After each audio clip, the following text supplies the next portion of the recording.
Welcome to Starfleet Universe On Call. I am Paul France, owner of France Games. I'm an SFU Online, FedCom Online, and Starfleet Warlord. Just when I was joined by the talk every Thursday starting at 9:30 p.m. Eastern Time. You can either call on the phone, just dial 605-562-0444, just follow the directions, call ID 17702. Or you can participate on the web. Just go to the TalkShoe website at www.talkshoe.com, search for call ID 17702, or SFU On Call, or Starfleet Universe On Call, and you will find us there. But if you want the best experience when it comes to being online, that would be twitch.tv. Yes, I said twitch.tv. Just go to twitch.tv/SFU On Call, and you will find us there. You'll be able to join the chat room and join the wonderful chat and be part of the whole community. So please join us there.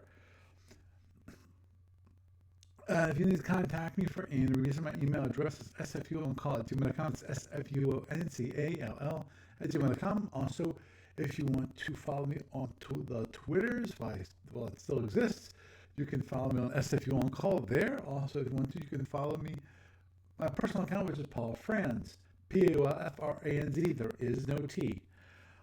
And of course, if you want to follow my business account, which is Franz Games, that's FRANZGAMES, again, no T. And you can follow me there and just find out what's going on with Starfleet Universe On Call, and also, of course, some FedCom Online and Starfleet Warlord. And if you, of course, this lovely Talkcast gets into the podcast available on iTunes and various other feeds around the net. Just some quick news from ADB this week, which is actually, there is no news. It's been all quiet there, and I don't think Steve has posted anything when it comes to the blog. But found as the ongoing series of found in the online store is the F&E Jumbo Aux 80 counter pack. There's only 80 counters, so it's not a lot. But of course, if you want to buy multiple copies and just add them up, and those it's only for $3 for 80 counters, and these are the heavy and jumbo ships for the Federation, the Klingons, the Romulans, the Zinnies, the Lyrans, the Hydras, IC, Gorns, LDR, and of course the generics. So, and just a reminder, of course, ADB has lots of free stuff on their website. Just go to starfleetgames.com. I would just go right into the master index, and you'll find it there, and you'll find all kinds of wonderful, wonderful things that you can purchase. Also available on the e-tailers, there is a introduction on the Starfleet Universe Prime Directive and role-playing there, which is, of course, kind of Star Trek, but this is in the old Star Trek themes, though it is in the Starfleet Universe, so there are some things that are not in the original Star Trek that are part of, the Starfleet Universe of ADB. And you can find that, definitely over Warehouse 23. Actually, I have a link here, but you don't want it because I'm sure it does not work anymore because of the new shop that Warehouse 23 now uses. But I'm sure they also have it in Drive-Thru RPG and also War Game Vault. Moving onward and forward, when it comes to SFB Online Tournament, the Sapphire Star 14 tournament is started. At least it's now open up for accepting signups. The signups, we got 13 already. There's only three slots left. So sign up before they run out, in which case you will be on the back burner. You might be able to, if someone drops out, might be able to pick up where their slot. But other than that, I would say after the three slots are left, are filled up, nothing. You ain't got nothing. Moving on forward, there's nothing happening on the online client these days. It's been kind of quiet. I know what I want to work on, but I have to find the time to actually sit down and do it. When it comes to the library report, there's nothing happening there, though there's multiple SSDs that I need to work on updating onto the SFU library, and of course there's the gunboats, which I still haven't gotten to, and I apologize for that. And with that, that is the news for this week. And this means the one Paul with welcoming you to Star for the Universe on call. And tonight, well, we have Doug. How you doing, Doug? Hi, I'm here. That's good to hear. And we have Jeff. How you doing, Jeff? Good evening. Good evening. Whoop. And turned off my volume on my iPad, which I use for my monitor. Sorry about that. That's fine. Okay, so everything is rock and rolling. The topic for this evening actually is kind of continuing forward on the topic from last week, which was we discussed Stelltorian and a Turner Cruiser and the possibility of improving it so it's more of a viable ship. We're going to move on to the Romulan Tournament King Eagle, which is an interesting ship by itself. It has been improved over the years to make it more viable, has a better chance of at least winning a game, not as much winning a tournament, because obviously, like any other ship, in this case, plasma ship, if you have a lot of ships that can fight well against plasma ships, then it's probably it's not going to do that well. But of course, if you have a mixture, then you got a chance. But here's the problem: as everyone and anyone who actually has ever played or even looked at that ship, internal lines, it reminds you kind of either an Andromedan or a Orion. It doesn't have that much internal padding and so forth. And of course, one of the big issues, obviously it's got the R, which is like, everyone looks at the R and kind of drools. But of course, the problem with the R, well, hey, come on, if you hit with 100-point EPT plasma, it's going to hurt. But that's a big freaking if. Yeah, because weasels exist, and the thing is, in order to get the 100 points of warhead, you've got to just be prepared to strip all of their shields. Right, and of course, what's the big issue? What's another big issue with the enveloper? It costs 10 points of energy for one turn. Huh? Yeah. So that's it's a big one. Oh, that's a big one. That's a big one. That's obviously it's a little. I think it's a little more than a quarter of the power that's available on the ship just to fire one weapon. And of course, if you fire it and they while wheels up, okay, there's that's just it's down the tubes. Yeah, three more. That's going to be three turns. So many impulses cloaked in the tournament these days. Mm-hmm. That's true. And at the moment, the only ship that was even possibly you would do it against at the beginning part of the game would be like the Andromedan, who cannot actually wild weasel. So. No, but he can outrun your force. Right. Oh, agreed. I totally agree with that. I'm just saying that's the only one that would be viable to do that with, unless you really want to scare someone.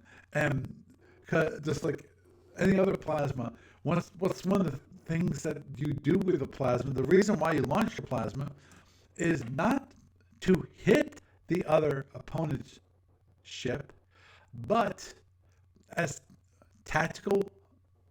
mobile terrain, with meaning that you are launching it to have your opponent do go away, turn away from you. because one, he knows it's real. Control the battlefield. Right, and so Yeah, it's a deterrent. right, it's a turn. So your opponent's either going to do one of two things. They're either going to turn and run away, or they're going to stop. Yay! They stopped, and wild weasel. In which case, you got speed on them at that point. So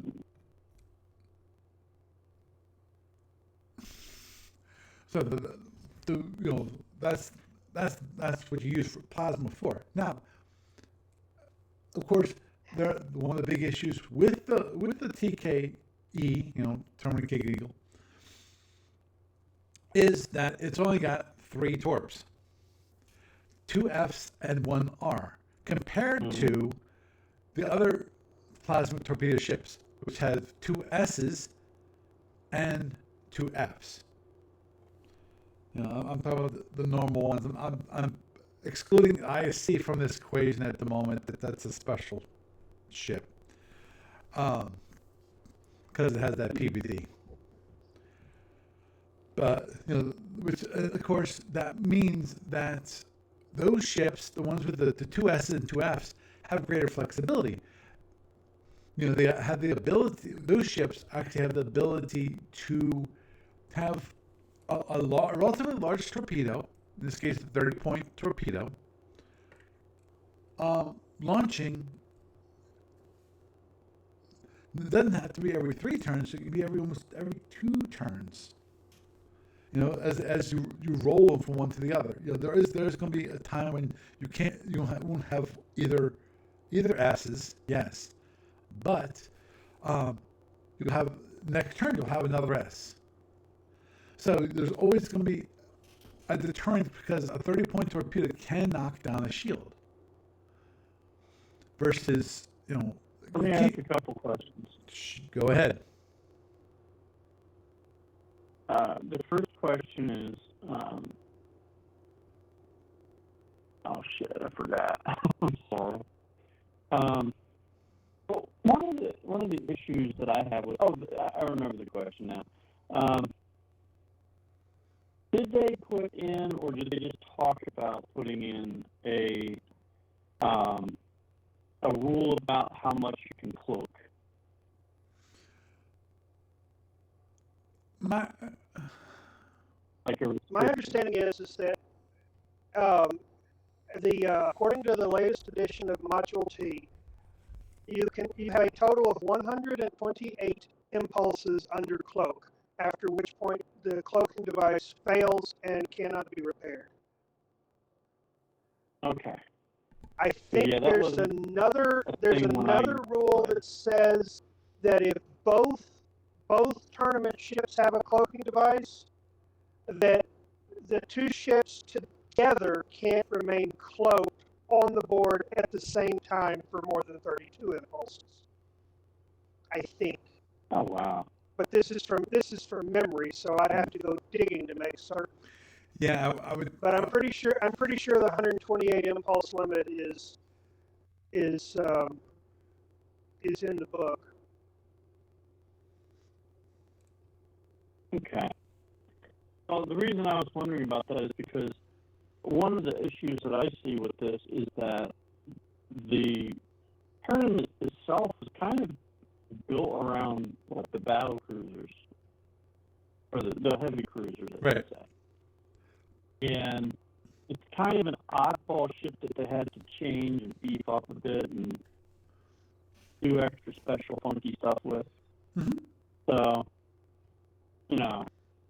I agree think with you. It's one of those kind of, it's like you shoehorn something in, and then you wonder why doesn't it work as well as everything else. Well, everything else is kind of originally the thing that this was coming in for, the tournament setup. And if you have those limitations on cloaking, that's going to hurt it a lot because, outside of the tournament, that particular class of ship, you really have to cloak a lot and take multiple shots at your opponent, unless you could anchor them and get that really good kill in. part of the reason I think they No, I limit think the it's cloaking one- device the way they do is the fact that short of the +2 shift, if you've got an active undestroyed weasel on the board, you don't get to do anything with electronic warfare, and because of that, there's very few ways you can actually improve your chances to maintain or regain a lock on after somebody cloaks. I think it was just a simplification of the system. Now, this brings up another issue, and that is that the original is that the Romulans in a very interesting position. Of all the empires the tournament represents, they're the only one that gets 3 bites at the apple. You've got the King Eagle, you've got you've got the Klingon Hull, and you've got the Firehawk. Even if the Firehawk is or isn't in the current mix-up, it's there historically, nothing else. True. Oh, just one quick thing on the cloaking. From Chris Nuzzi posted what the rule is, and it's only for for cloak versus cloak, as in 2 ships that have both of them. In the naval battles, which both ships have cloaking devices, no ship can remain cloaked for more than 120 impulses total for the entire battle. And that's only for cloak to be cloaked. I knew there was some rules for that. I wasn't entirely sure that's the way that was. But yeah, I remember reading that at one point. Yeah, I thought that was the case, but I wasn't 100% sure, so I wasn't about to disagree with you when I didn't know the rule by heart, because it's been many years since I've read the tournament rule book on said fact.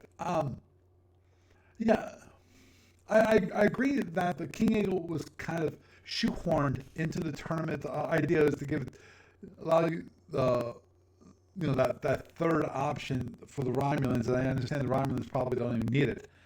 But it's also the only way to get an R-torp in the tournament. That is true. I can't imagine a Gorn ship having an R-torp. That would be. Well, I mean, that's why they call it an R-torp. It's the Romulan torpedo versus the Gorn torpedo, which is why one's an R and one's a G. I know. I understand. If you go back, and then the F torpedoes for the freezer box. You stick the thing in once you get done loading it. Right. I'm thinking about back to the original rule book. Yeah, which was an interesting. Starfleet Battles back then was definitely a different beast. Yep. But getting back to it,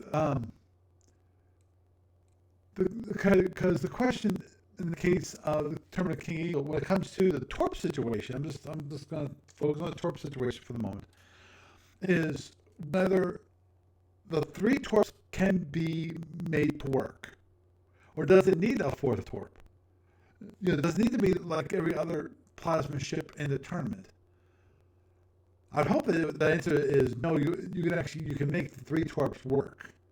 Would be my hope, because of it's unique, and I think it's not, especially given. I think I was going to say that the King Eagle has the best cloak cost of any of the Romulan ships, but I don't. Pull it up. Take a look at it. Yeah, that's a. Let's not. When we got a reference handy, let's look at the reference. Yeah. Okay. I can bring up. Okay. Bring it up. Come on. Oh, there it is. There it is. Okay.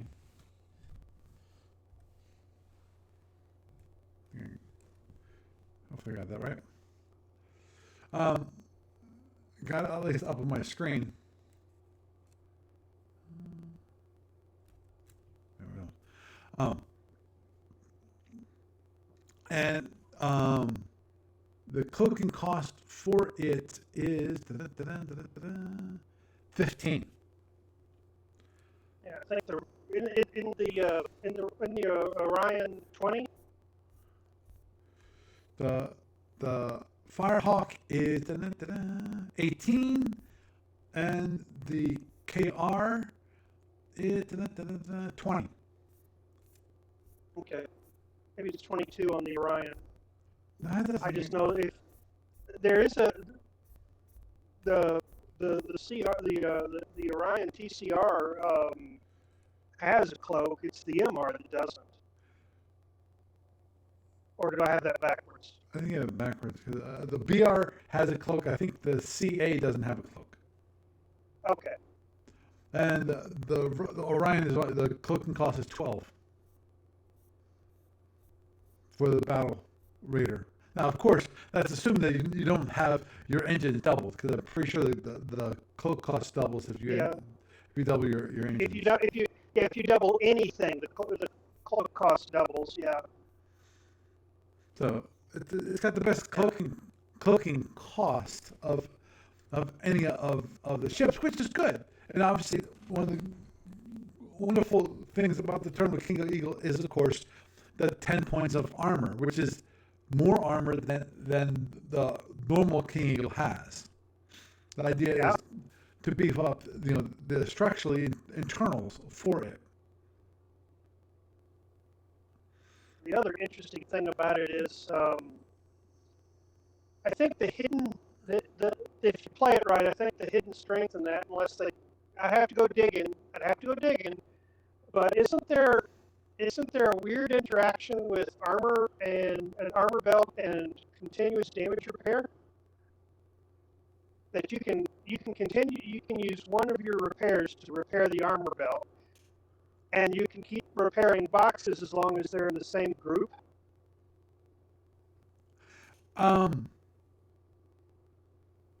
No, if I recall correctly, the armor is one of those things that cannot be repaired by CDR. Am I thinking hull? Okay, I guess I'm thinking hull. There was one situation where you could, for the cost of one repair, you could repair a whole bunch of boxes on your SSD. And I thought it was armor. It must be hull. Yeah. And it might not be in the tournament that way, though. Right. Yeah, but there's no special rules when it comes to repair itself. You can repair anything using CDR that is available to repair. There's nothing that you can't repair. Usually, the only reason you don't repair certain systems is because they're too darn expensive to repair those systems. But yeah, and I know you can repair hull, because I've done that myself with the Andromeda, because of course the leak points and protect getting those internals. And if I recall correctly, the hull takes 2 points of repair to repair hull.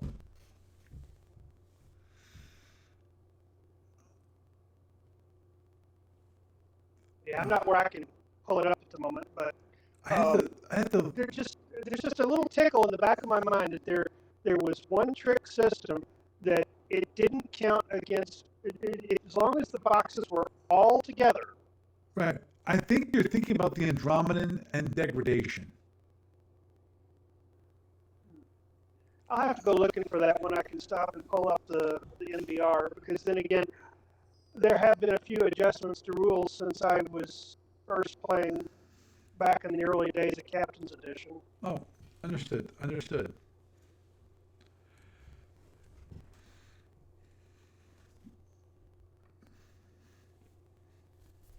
Now, of course, one of the biggest issues with the King Eagle, obviously, you got the problem is you have 3 torps versus 4 torps. The other one, of course, is the turn mode.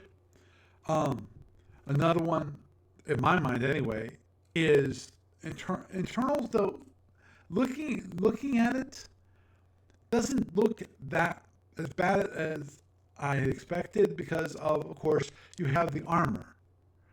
And the armor makes up for certain things. And actually, the armor is kind of unique in just not just the tournament, but in play in general.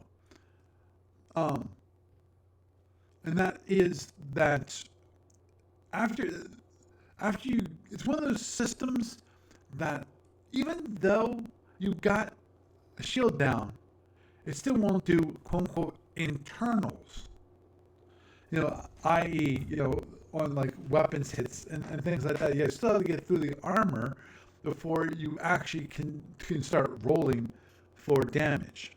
Now, when it comes to Hellbores, that it's the Hellbore can still damage the armor, but so in that case, the reason why you have a shield down in the case of a Hellbore, then you have issues where most of the damage get hit on that, come through that one shield. So that being the case, if we included the 10 armor into the hull, then it would have 16 hull,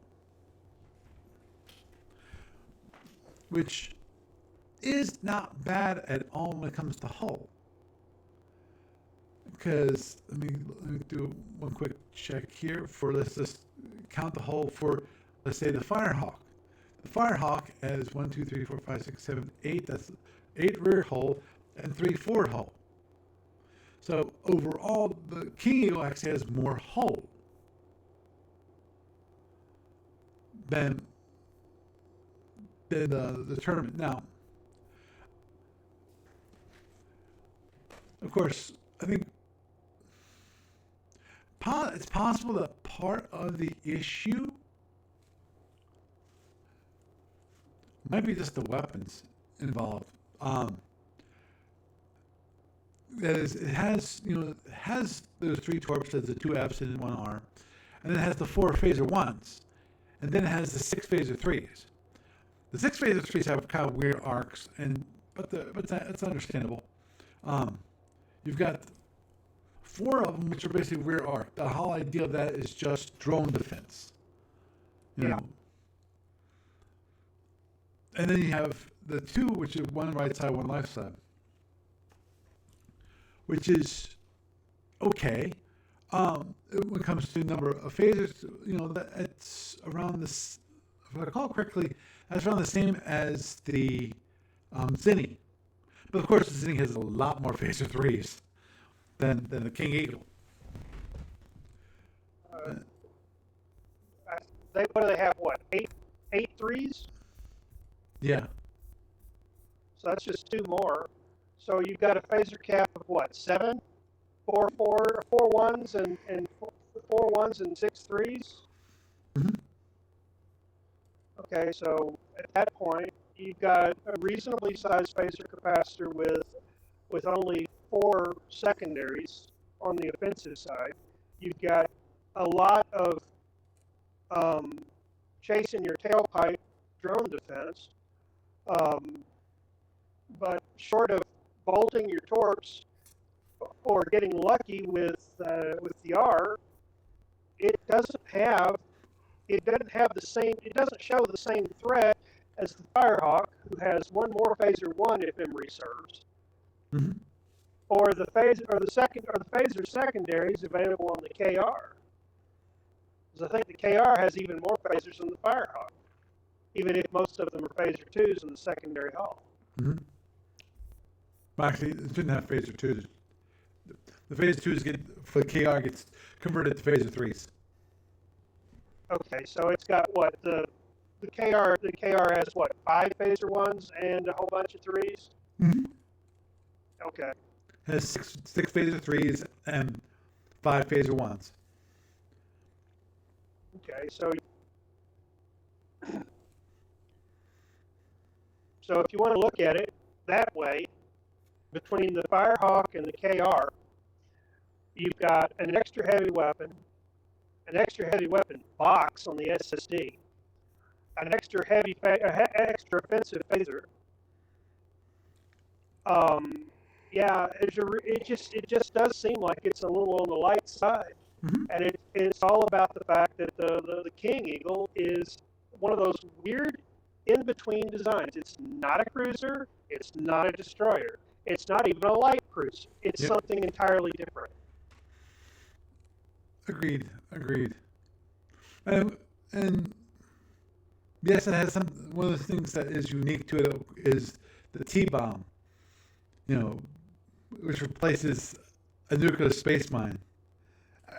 Which actually brings up something which I've always thought, and I would totally love to see it experimented upon, which is because of just make sure have it so that let me just go forward and I'll do the caveats, which is swap out the T-bomb, which can only be rolled out. It can't be transported, which is I think sucks. Give it its old nuclear space mine. Give it back to it. You want to talk about really scaring people? That's one way to do it. And yeah, and in that case, put it with the caveat that it can't be hidden, because that then becomes just freaking ridiculous. Because I think having a hidden mine in the tournament would just be insane. I remember that option was discussed in a captain's log years and years ago, and the torches and pitchforks crowd was not thrilled with the concept of having to play against a cloaked king eagle, where you know where he is, you know his hex trail, but you've got to keep up with where his hex trail is, because he could roll that thing out without anybody knowing anything until he says, "Well, you just rolled into hex 1707, and a nuclear space mine is in 1706," and boom, there goes your shield. Yeah, and then some, because there's short of the Andromedan, there's nobody in the tournament that can bounce an NSM. Mm-hmm. Agreed. Which brings up, so as I said, bring it back to NSM and don't have it so it's not hidden. But obviously, it would definitely, people would approach attacking the King Eagle with a lot more caution. They're not if the Romulan King Eagle gets cloaked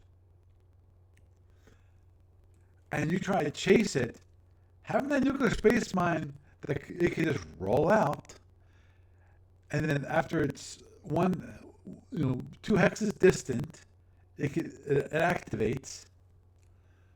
Then you're gonna be a little more cautious about how you approach it, or have it so that the T-bomb actually can be hidden.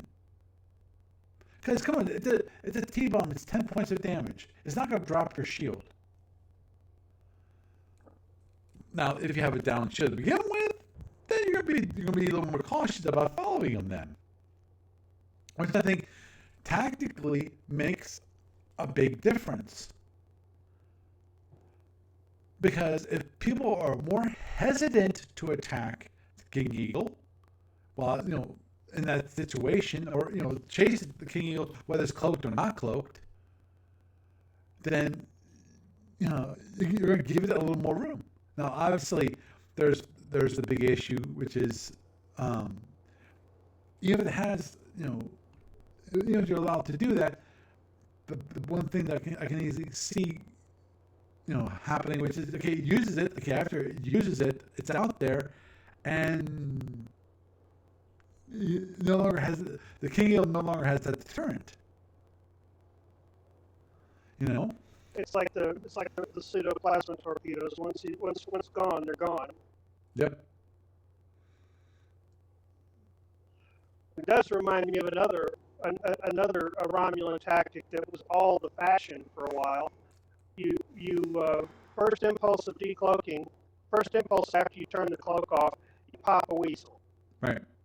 When you're fully visible, you do an alpha launch on your plasma, because that happens in the order of sequence above shuttle operations, and then you pop a second weasel before you start cloaking again. Mm-hmm. Well, that's you can do that. Of course, the thing is, you just used 2 of the 4 wild weasels that you have. Yeah. So you can't do that too often. In that case, your opponent, to counteract that, they just have to use 1 wild weasel and they're done. Especially if you're going to be cloaked, you know. It's one of those weird things that that articles got written about years ago, and it's one of those fashionable things to do. It's like, okay, well, I'm going to start coming out of cloak. You got a lock on, but you've got to add 4 hexes of range and a +2 shift. It's just one of the very oddities of the last remnants of electronic warfare that was in the tournament. Mm-hmm. Well, the thing is, actually remember, to use the wild weasel in either one of those instances, you have to be moving speed 4 or less. Which, if you're fighting a heavy plasma race and you've just finished loading all of your torpedoes, you probably already are if you paid for cloaking to begin with. Oh, agreed. But the big point there is that you have to be going slow, which means you're not going to be very maneuverable, versus you're forced to be that slow, versus you can, coming out of cloak, you can be faster, let's say speed 15, and then delay a decrease in speed later on, so you have the power for the plasmas that you're going to be launching. Oh yeah. So, that being the case there. So, with the King Eagle, obviously the one thing that you can possibly do is swap out the 2 phaser 3s on, because I don't think changing the rear phaser 3s to anything really will do anything. And I think, looking more on it, I think when it comes to the number of internals, it's got enough internals. And I don't think, obviously one thing would be really nice if we could change the turn mode, but I don't think that's possible, because it is what it is in that case, because of it is an old, we're on an old ship. And so that was the way that it was. It was a very not very maneuverable ship. So that's not going to change. So the only 2 things I can think of to make it more of a threat is actually to upgrade the 2 phaser 3s that are on left side, right side, to phaser 1s. And since they're left side, right side, unless you got someone's center line, you're only going to be firing 5 phaser 1s anyway. So to me, it's not going to be a really big help. I mean, I don't think it would be overly damaging. What do I think about it? It would not wreck the balance of the ship, unlike adding 2 phaser 1s to the Celtorian. I'm just saying. Yeah, well. Trust me. Hey, if they want to put that, give the Celtorian 2 phaser 1s back, I'm up for it. About to say, yeah, that sounds more like wishful thinking on your part. Oh, I know it's wishful thinking at this point, because after that happened that one time, Steve Petrick will never ever let that happen again. Because I still remember, I was there when he made that decision. When they said, "Oh, the Celtorian needs the 2 phaser 1s," and he went with the crowd who said, "Yeah, we need 2 phaser 1s," so he added it without testing it as it's not a playtest ship, as the blessed ship for tournaments.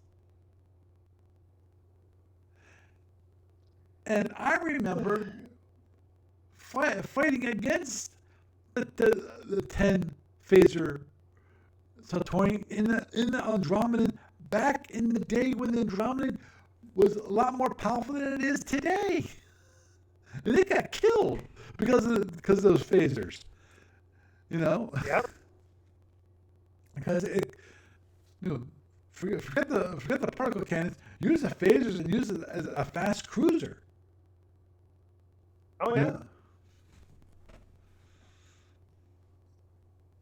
Which is always an interesting idea with the Centaurian. Make it into a fast cruiser. Remove 2 of the particle cannons and replace 2 of the particle cannons with 2 phasers. You know?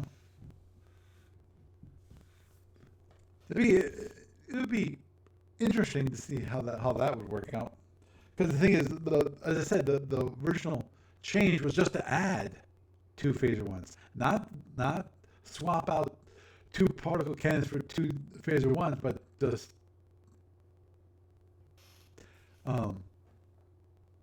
add. Because the biggest issue there with doing that is that you still had the particle cannons for it cost you a big whopping 6 points of energy to have enough energy for the first battle pass to have overloaded particle cannons. And after the first battle pass, after you get that first punch, you don't charge them anymore. And Yep. and then focus on the phasers. So, but that makes that first punch, that easily can be an additional 8 points of damage for that first punch. And then of course you still have lots of energy, and you can, and since it doesn't require any energy to hold the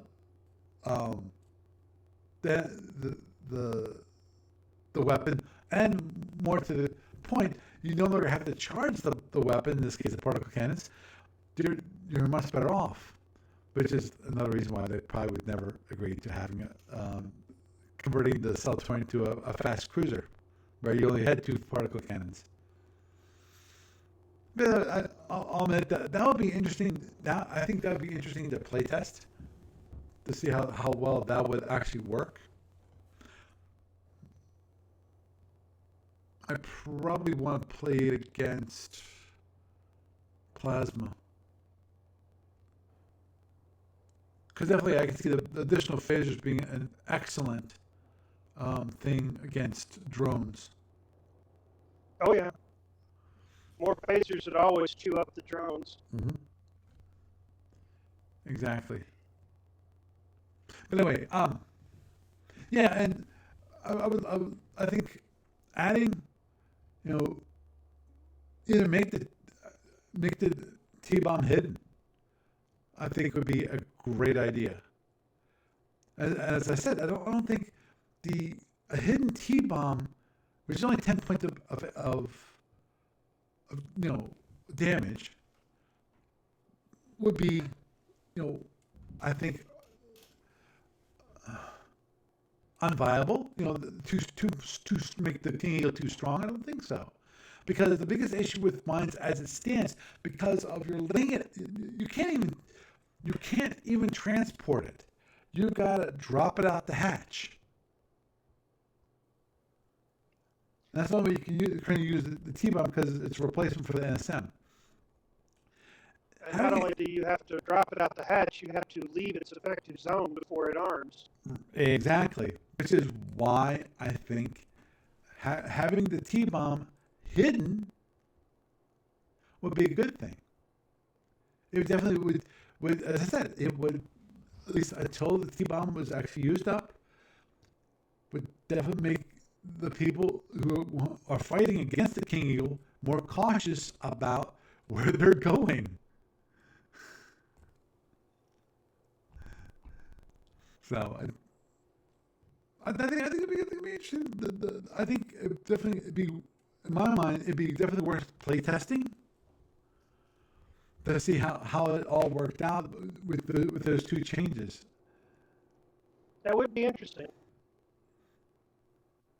because personally, I'd like to have the NSM back with Well, the come to caveat. think of it, when they first brought the tournament King Eagle in, you didn't have 10 boxes of armor.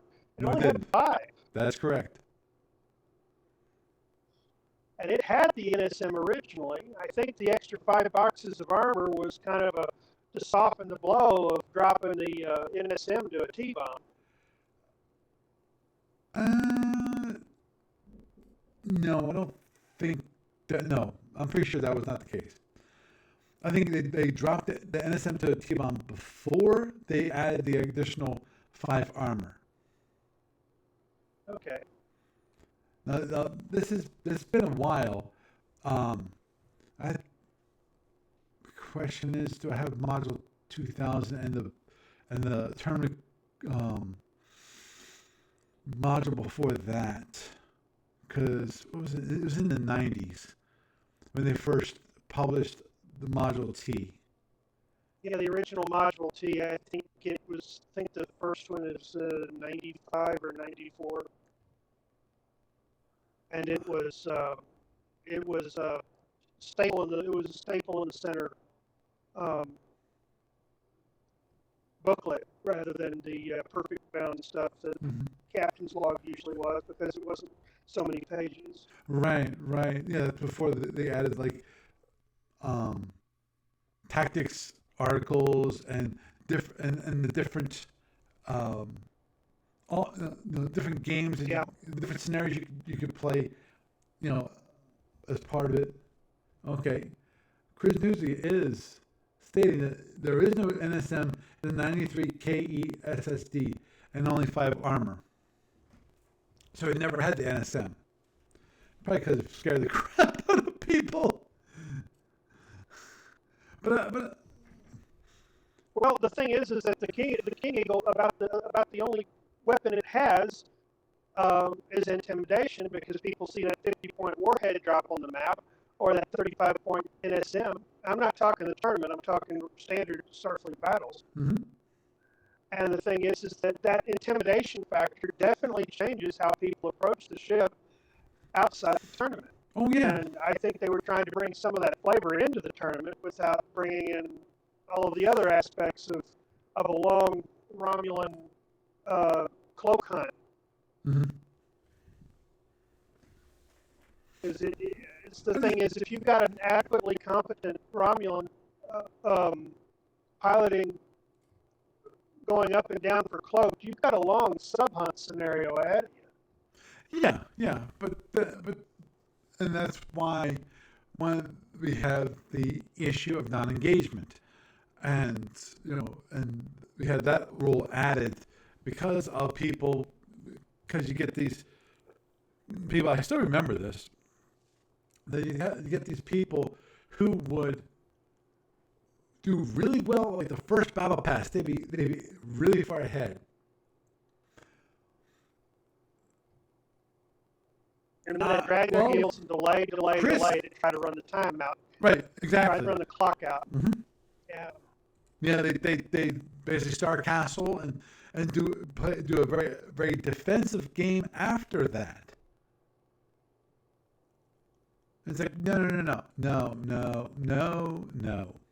and that's why they came up with the rules on non-engagement. Yeah. They said no, you can't do this, and we actually will give you a warning after the first turn. And now, I know some players complain about it, like, well, it's a valid tactic. Yeah, it's a valid tactic, but at the same time, if you're planning completely to play a defensive game after you got ahead, The thing is, the way I always looked at it was like this: is that you are correct. It is a valid tactic. You're ahead on points. You're going to defend your lead in a way that you think is tactically appropriate. However, at the other side of the equation, what you're really doing is that you're strangling the entertainment value for the people who might be watching, and the person on the other side of the table who is looking at the way you're handling things and going, you're denying me an opportunity to get to make a comeback. And the thing is, part of the thing is that with any type of war game, if you turn around and you beat up on the new people and do things like this, they're not going to hang around, because playing a round of Starfleet battles is a significant investment of time. Yep. And if you make it unfun, people will do something else. Exactly, and that was the issue. It made it a very boring game. And to be honest, I'm sorry, if you're really ahead after the first battle pass, and you're not giving your opponent the opportunity to come back, what's the point of playing anymore? As I said, it's not fun at all. And Chris Newsy, I can go ahead. All I was mention is Chris Newsy wrote something which I don't think is viable whatsoever, and even that's not. I think that's even the case with the Federation Commander tournament. It wasn't quite, and that's why I came up with certain specialized rules when we tried to do the online edition. And Chris was saying that basically that he thinks there shouldn't be any tournament ships, any tweaks for the tournament ships, and they should use the real ships. Now, in theory, you could do that. What's the one thing that you'd have to do? Something which would be a pain, which is get rid of if you use real ships, you got to get rid of the tournament barrier. There's no longer, it is a fixed board. This board is floating. So it changes that aspect of the game completely. Now, of course, the biggest issue there then becomes the issue of time. That's one of the reasons why you play in the fishbowl, is that you need to have it so that it's not going to take you 6 hours to play one game. And so flying in the fishbowl, it forces you to engage your opponent, because there's only so far you can run away from your opponent. That's right. Versus a floating map where your opponent can be chasing you and you just keep on running. Now, if you're on a floating map and you're ahead of him and he doesn't have the ability to overtake you, there's no point in charging your weapons. Just run the warp engines to the red line and zoom on out. You gotta have a reason to stay in a box. Chris, the only reason people play real SFB on a fixed map is because there is something to force you to be on that fixed map. Usually it's a point of defense. Something to defend, yeah. Yep, something to defend. Something to keep you in the box. Right. If it's a fleet battle, you're not playing on a fixed map. Unless the scenario rules stated, in which case, what happens when you leave the map? Then it's considered disengagement at that point. And that's usually because it's a fixed point in space, because of that, what the scenario says about that fixed point in space. So that's one thing that I don't think will ever occur, and that's why we have it so that the tournament ships actually have been tweaked.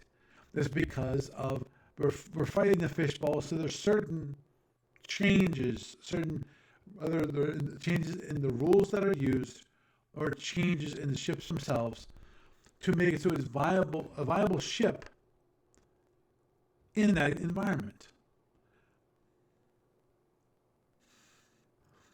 And then what Chris says, that he never uses a fixed map. So obviously, Chris, you play a lot of fleet battles which has floating maps, which I when it comes to combat in space, makes perfect sense, except for in the case where, as we pointed out, you're defending a fixed point, which, like a planet and so forth.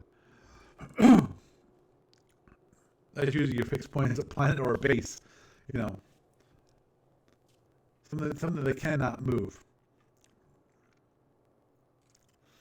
But anyway, so because when it comes to get back to King Eagle, the King Eagle, the clip cost is not that bad. It's 15.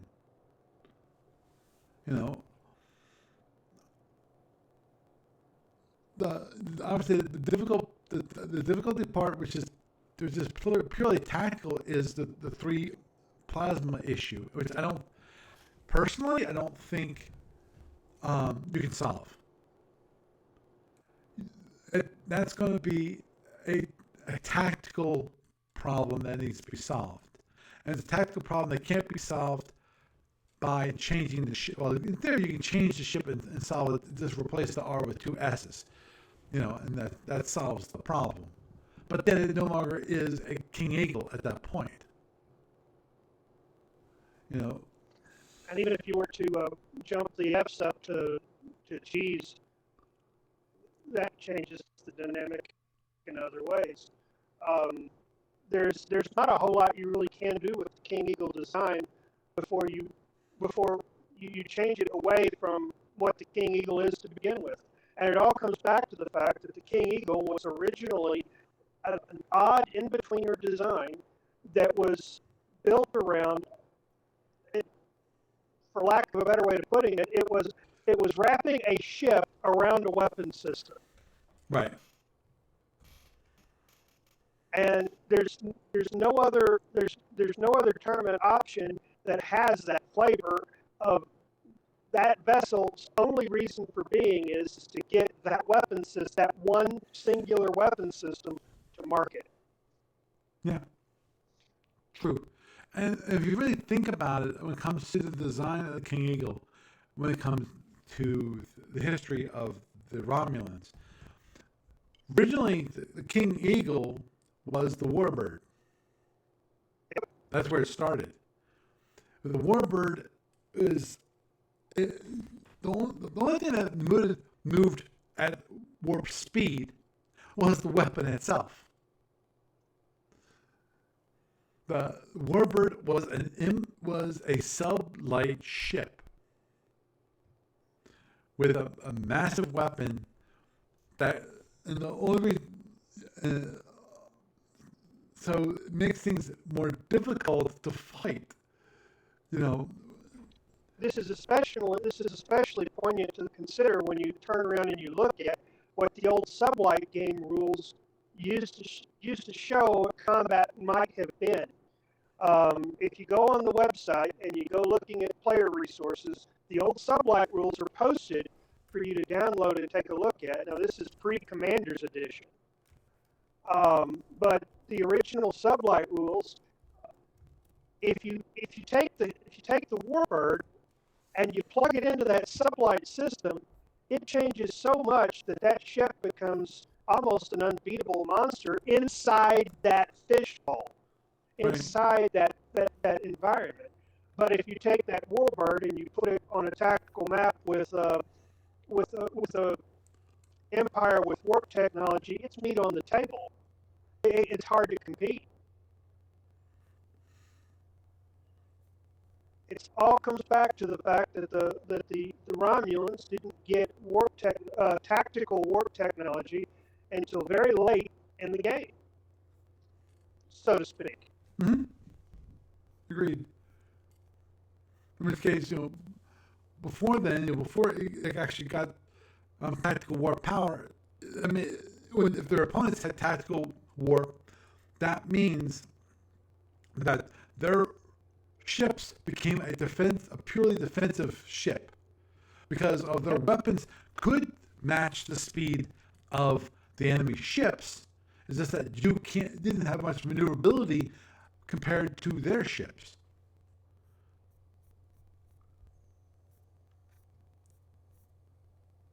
Yeah. Yeah, I'm just bringing it up, which is interesting.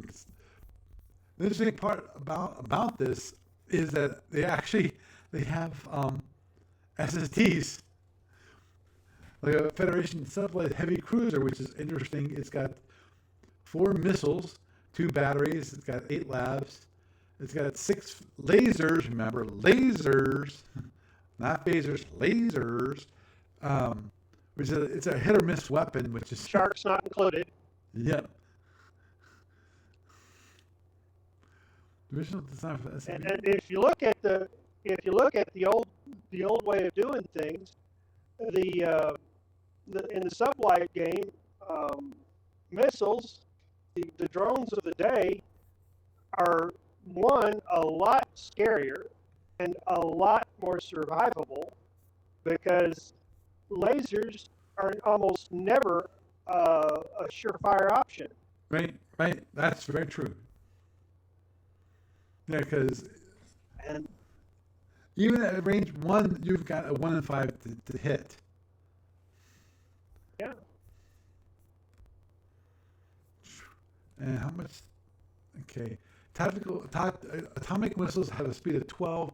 They move 2 hexes per impulse. Because in the sublight game, you only have 6 impulses. right. And they have endurance of 3 turns. They're a seeking weapon to follow their targets. Atomic missiles do 4 points of damage if they hit. And they're destroyed by the flight. Atomic missile in flight are destroyed by 1 point of damage and can also be destroyed by another missile. So each ship carries 8 reload missiles for each rack, which can be reloaded onto any rack. 1 or 2 missiles can be reloaded onto any rack during one turn, but the rack cannot be fired during the turn that's being reloaded. Yeah. So, and the thing is, there's no defensive laser. A laser is a laser is a laser. So you have to forego shooting that laser at the other guy that turn in order to possibly shoot down that missile coming at you. It gives an answer to why the Zenti were so potent in earlier years, because the missile technology they developed that became drones was just a huge force projection for them. Mm-hmm. Oh, agreed.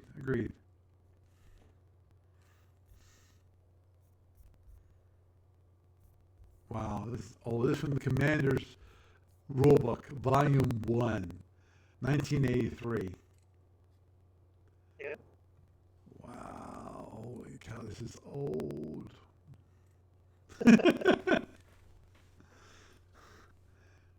me look at that. I'm sorry, I'm getting the Ramen Sublight Snipe S frigate, which has 6 impulse, 2 lasers and 2 missiles, and 3 armor, and like 3 hull, 1 shuttle, 1 APR, and 3 batteries, and 1 bridge. Yeah, those old ships were probably the easiest to end up becoming uncontrolled. With only 1 command space, you don't have to drill too deep into the deck to hit it and knock it out. Mm-hmm. Agreed. And that ship, man, all you need is roll a 2. Boom. That's it. And actually, let me look at something. Yeah, you pretty much. Oh, freaking hell. You pretty much just. Yeah. One thing I'm noticing about these ships, they don't have shields. Nope. Wow, you want to talk about a challenge. Ho. That's why the original Sombrero class Federation heavy cruiser. I say Sombrero class. I mean the traditional saucer and booms, or saucer and nacelles shape was so earth changing in that era is that it got 5-box shields. It was the first ship to have 5-box shields all the way around. Wow. And that's a game changer when all you do is have lasers popping back and forth at each other. Right.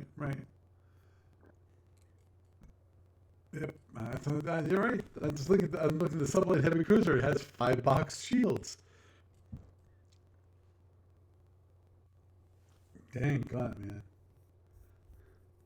So, how do you want to try to put the Skull Sweat together to come up with an early years tournament? Yeah, that.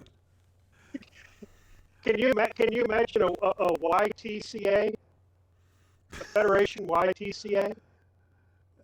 Yeah. No. I can hear the groaning from Amarillo right now. Oh, agreed. Wow. Gotta say the one thing about the sublights is just it's an interesting take. Because the whole idea before we had all. Yeah, Chris, Andy Palmer is another person who loved the early years. He loved the idea. The one thing he loved about the early years is the whole idea of that you would, Speed 8 drones, actually, you had to fear them because of the Zitty could either walk or chew gum, but they couldn't do the same at both times. And with a good, we got the timing right. The Zinni was a formidable opponent, with Speed 8 drones, which was crazy. Yeah, the old Zeddy anchor. Mm-hmm. Oh, of course, you actually spoken to Andy. Wow. Zeddy anchor was feared. Because I haven't spoken to Andy in years. I know the last time I heard from him, he was still living, I think, in Columbia, Maryland. But this was many years ago when I was still running tournaments down in Balticon, which was, I enjoyed doing Balticon. The thing with Balticon is that it's a sci-fi convention, which happened to have a room for people to play games. So I was there for. Reminds me of RockCon back in the day. Yeah, I went for many years. I went to Balticon, and at one point there was nobody showed up, and I kept coming. I think maybe for one more year, and that was it. And I gave up at that point, and I stopped coming. Stopped going.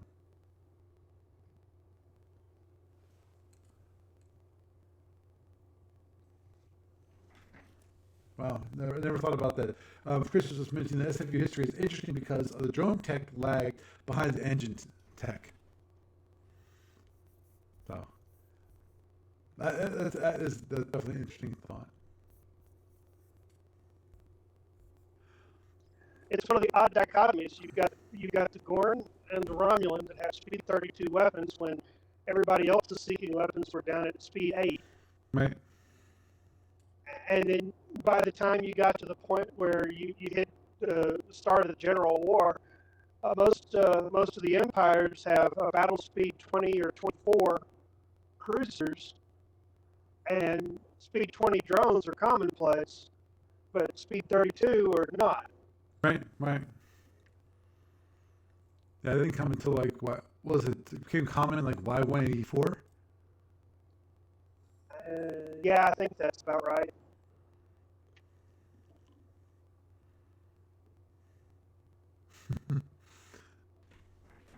So, yeah. Anyhow, I think with that we will wrap it up for this evening. Did not mean to get into discussion of light speed ships, sublight ships, which are definitely interesting thing. Definitely, I don't think anyone, if you ever would put them up, and people I don't think would really recognize them. They'd recognize that. Oh, yeah, that kind of looks like a SFB ship, a Star Trek ship, but it doesn't quite match what you know what they look like. So Anyhow, Jeff, it's been awesome talking to you. You have a good night. I'll do that. Be safe, everybody. You too. Doug, you still there? Okay, I don't hear you. I might have lost Doug along the way. I will just mute that because I think I think I lost Doug somewhere. And if he texts me, I won't even see it. But anyhow, with that, I am Paul Franz, and I bid you a good night.